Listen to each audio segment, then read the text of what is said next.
I remember with sex ed, I remember being like, I'm just so not gonna get this. I've spent like the last money in my bank account to get to this audition. I'm actually quite angry at this point, and started taking the mick and started twerking, and that booked me the job. So twerk for your life, twerk for your paycheck. Hello, my name is Ncuti Gatwa, and we are behind the scenes of my Attitude cover shoot.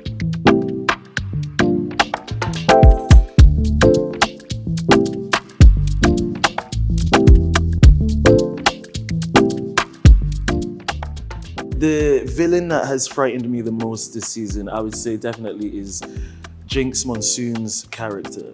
I cannot reveal the name, but trust me, it will strike fear into the chords of your heart when you hear it. That's a little clue. My dream casting for a Doctor Who villain would be Gillian Anderson, because she is exceptional, she is sci-fi royalty, and she would make a fabulous, fabulous villain. Person that I would take from Sex Education, from the land of Moordale into the Whoniverse, would be Asa/Otis, my companion of life. How does it feel to be a role model? It feels cool. I don't know whether I really think of myself as a role model. I just kind of live my life, make my mistakes, try to learn from them, and that's what I do, and that's what I think that we should all do. We should all just live freely and learn from when we've stumbled, or whatever we can learn from. So if that's the vibe I'm putting out, then yeah. Happy for that. My personal role models is very cliche. I say it all the time, but my mom and dad, just because they're amazing in everything they do. Also Coleman Domingo, because just what an inspiration. On screen, off screen, fashion, acting, he is the king. One day I hope to work with him. One day I hope to be him.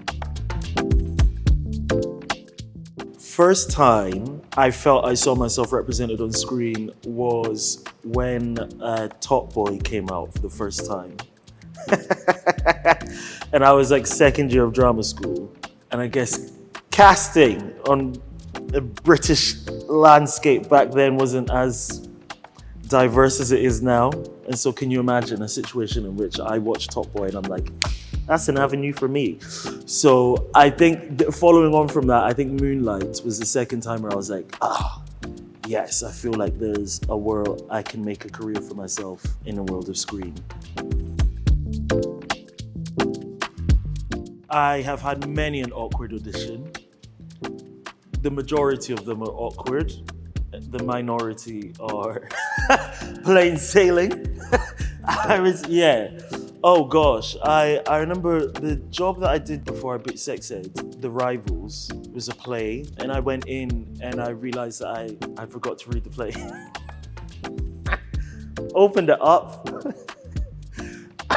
on a page that just so happened to be a really great scene with my character and another really great character.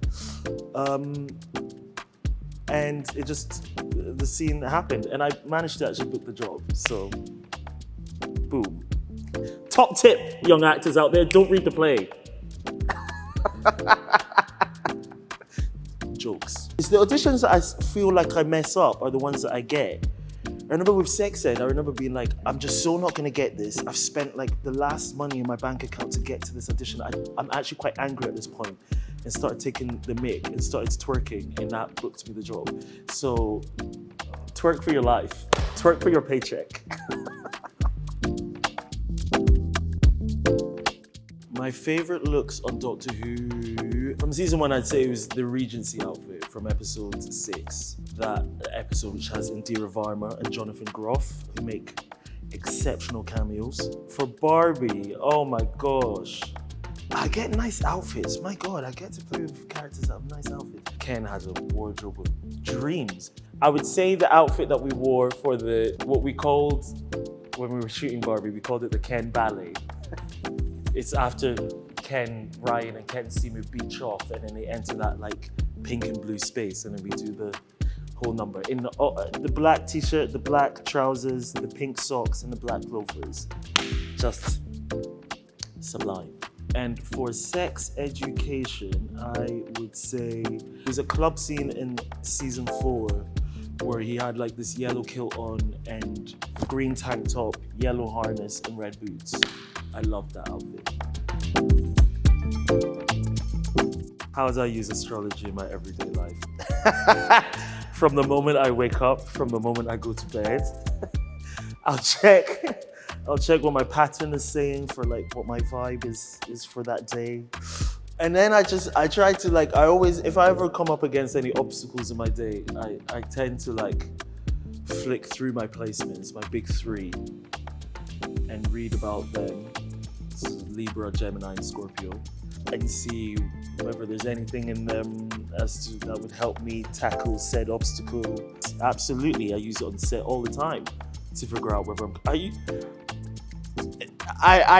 every person I come across, I ask the star sign, and I'm clocking that. In terms of signs that I'm most in least compatible with, that one is a hard one, because the thing is, we're many signs. We've got many planets and signs in our chart. You know, we've got a big three. We've got our sun, our moon, and our rising, and they all influence us in different ways. So we should accept everyone and embrace everyone and not cut anyone off based off their star sign, because there might be something else that, you know?